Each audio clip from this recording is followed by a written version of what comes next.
ശബരിമല പ്രകൃതി സംരക്ഷണത്തിന് വേണ്ടിയിട്ട് ജ്വലിക്കുന്ന സൂര്യതാപം പോലെ ജ്വലിക്കുന്ന അവിടുത്തെ നീരാഞ്ജനം അത് സ്വഭവനങ്ങൾ എല്ലാ അയ്യപ്പ ഭക്തന്മാരും മാലയിട്ട് വ്രതം നോക്കുന്ന അന്ന് മുതൽ സ്വഭവനങ്ങളിലും ജ്വലിക്കുന്നുണ്ട്. അത് നീരാഞ്ജനമായിട്ടല്ല, അത് കർപ്പൂരം കത്തിക്കാറുണ്ട് നമ്മള്. ഈ കർപ്പൂരത്തിന് ക്വാളിറ്റി മോശമായതുകൊണ്ടാണല്ലോ കർപ്പൂരം വേണ്ടാന്ന് പറഞ്ഞത്.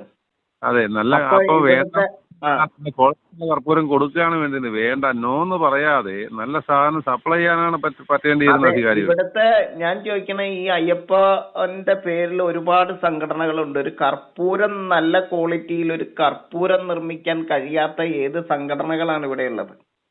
നമ്മൾ കഴിഞ്ഞ ദിവസം എല്ലാം കർപ്പൂരത്തിന്റെ കാര്യം ചോദിച്ചപ്പോ ഞാൻ മിണ്ടാതിരുന്നതെന്ന് പറഞ്ഞാല് അത് ഒരു വാക്കിൽ തീരണതല്ല. ഇപ്പൊ കർപ്പൂരം അവിടെ നിരോധിച്ചു. ഈ കർപ്പൂരം എന്തിനാണെന്നറിയോ? ദക്ഷിണായനത്തിന്റെ ദോഷത്തെ മുഴുവൻ നീക്കുന്നതിന് വേണ്ടിയിട്ടാണ് കർപ്പൂരം. അന്തരീക്ഷ ശുദ്ധിയാണ് നടക്കുന്നത്. ഇത് അന്തരീക്ഷ ശുദ്ധി മാത്രമല്ല മോഹൻജി, ഇത് വളരെ ഞെട്ടിക്കുന്ന തലമാണിത്. കർപ്പൂരം, ഉപ്പ് തൊട്ട് കർപ്പൂരം വരെ എന്നുള്ള ഒരു പ്രയോഗം കേട്ടിട്ടില്ലേ? ഉണ്ട്. എപ്പോഴും എടുക്കുന്നതാണ് ഉപ്പ്, എപ്പോഴും ആവശ്യമുള്ളതാണ് കർപ്പൂരം. പക്ഷെ ആ കർപ്പൂരം കത്തിക്കേണ്ട സമയങ്ങളുണ്ട്. ഈ കർപ്പൂരത്തിന്റെ ഏറ്റവും പ്രധാനപ്പെട്ട പ്രത്യേകത എന്ന് പറഞ്ഞാൽ ധാരാളമായി സന്തോഷത്തെ വർദ്ധിപ്പിക്കുന്നതെന്ന് തന്നെയാണ് അതിന്റെ അർത്ഥം. ചന്ദ്രന്റെ പര്യായങ്ങൾ മുഴുവൻ ഈ കർപ്പൂരത്തിന്റെ പര്യായമാണ്. എന്ന് വെച്ചാൽ അത്രയും ആനന്ദത്തെ ജനിപ്പിക്കുന്നതാണ്, ചന്തത്തെ നൽകുന്നതാണ് കർപ്പൂരം എന്ന് പറഞ്ഞാൽ. കർപ്പൂരം രണ്ടു വിധത്തിലാണ്, പച്ചക്കർപ്പൂരം ഉണ്ട്, ചൂടൻ കർപ്പൂരം ഉണ്ട്. ഇതിന്റെ ഈ ശബരിമലയിൽ ഇതിന്റെ ഒരു പ്രാധാന്യം എന്ന് പറഞ്ഞാൽ ഈ പകലിന്റെ ആ സൂര്യന്റെ സാന്നിധ്യം കുറഞ്ഞു കുറഞ്ഞു വരുന്ന ദക്ഷിണായനത്തില് ആ താപത്തെ കൂട്ടുന്ന, ശൈത്യത്തെ അതിജീവിക്കുവാൻ ഏറ്റവും വലിയ മെഡിസിൻ, കയ്യിൽ കരുതേണ്ട മെഡിസിൻ, ശരീരത്തിന് പവർ കൊടുക്കേണ്ട, എനർജി കൊടുക്കേണ്ട ഏറ്റവും വലിയ മെഡിസിൻ ആണ് ഈ കയ്യിൽ കൊണ്ടുപോകരുതെന്ന് പറഞ്ഞേക്കണ കർപ്പൂരം.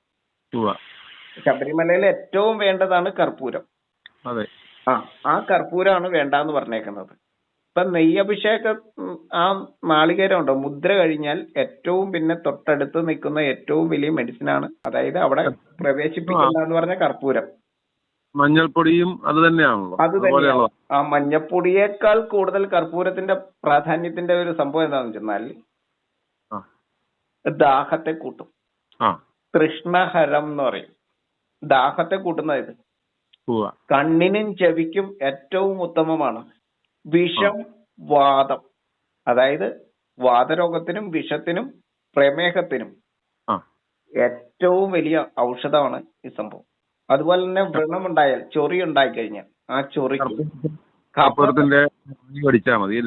കഫ സംബന്ധമായിട്ടുള്ള അസുഖത്തിനും ഇത് കയ്യിൽ കരുതണം. വസൂരിക്ക് ഏറ്റവും നല്ല മരുന്നാണ്, ഏറ്റവും പടരുന്ന സാധനമാണ് വസൂരി, ചിക്കൻ പോക്സ്. അതിന് ഏറ്റവും നല്ല മെഡിസിനാണ് കർപ്പൂരം. ഇത് ഞാൻ പറയുന്നതല്ല. അതുപോലെ തന്നെ ഇന്ദ്രിയ സ്ഖലനം, അതിനെ തടുക്കും. പല്ലുവേദന ഉണ്ടായാൽ ഇത് തന്നെ വരുന്നുള്ളൂ. അതുപോലെ തന്നെ ഗർഭപാത്രത്തിൽ ഉണ്ടാകുന്ന വേദന,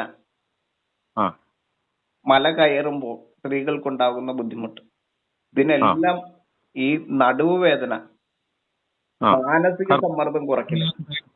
തൈലം ഉണ്ടല്ലോ, കർപ്പൂരാതി തൈലം, മാനസിക സമ്മർദ്ദം കുറയ്ക്കും. ഞാനിപ്പോ വൈകുന്നേരം ശബരിമല ദീപാരാധനയുടെ സമയത്ത് ഞാനിവിടെ പച്ചക്കർപ്പൂരം കത്തിച്ചു. ഈ പച്ചക്കർപ്പൂരം അത് ചേർത്ത് തീർത്ഥമുണ്ടാക്കി കുടിച്ചെന്നാല് ഒരു അസുഖം ഇല്ലാതെ ശബരിമലയ്ക്ക് കയറാം. ഇതുപോലെ എല്ലാ രീതിയിലും എന്ന് വെച്ചാൽ എയറിനെ ഫ്രഷ് ആക്കാൻ പറ്റുന്ന ഇത്രയും നല്ല ഒരു മെഡിസിൻ ഇല്ല നമുക്ക് കൊണ്ട് നടക്കാൻ പറ്റുന്നത്. പക്ഷെ ഇന്ന് പോയിസൺ ആണ് കിട്ടുന്നത്. അതെ, അത് എന്ത് ചെയ്യണം? നമുക്കിവിടെ വെളിച്ചെണ്ണ പോയിസൺ ആണെന്ന് പറഞ്ഞിട്ട് വെളിച്ചെണ്ണ നിരോധിക്കുകയല്ല ചെയ്യേണ്ടത്.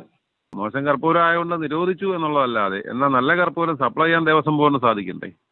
അപ്പൊ ഈ മനുഷ്യന്റെ മുഴുവൻ ടെൻഷനും കുറയ്ക്കുന്ന, സ്ട്രെസ് കുറയ്ക്കുന്ന ഏറ്റവും നല്ല ഒരു മെഡിസിനാണ് കൂടെ കൊണ്ടുപോകരുതെന്ന് പറഞ്ഞേക്കണത്. മഞ്ഞള് രോഗത്തെ മഞ്ഞളിപ്പിക്കുന്നതാണ്. അതെ, എത്ര ഭക്തന്മാര് തിങ്ങി നിറഞ്ഞാലും രോഗത്തെ മഞ്ഞളിപ്പിക്കുന്നതായിരിക്കുന്ന മഞ്ഞളിനെയാണ് രണ്ടാമത് നിരോധിച്ചിരിക്കുന്നത്. അതെ. അപ്പൊ ഈ പനിനീര് ഇതുപോലെ തന്നെയാണ്, ഉത്സാഹത്തെ ജനിപ്പിക്കുന്നതാണ്. പനിനീരിന്റെ ഗുണം വളരെ വലുതാണ്. ഇതെല്ലാം ഇങ്ങനെയുണ്ട്. ഞാനിപ്പോ ഇത് പറഞ്ഞു എന്ന് മാത്രമേ ഉള്ളൂ. ഓരോ കാര്യങ്ങൾ വരുമ്പോ അവലും അവലും ശർക്കരയും എല്ലാ ഗുണങ്ങളുള്ളതല്ലേ. എല്ലാം അങ്ങനെ തന്നെ.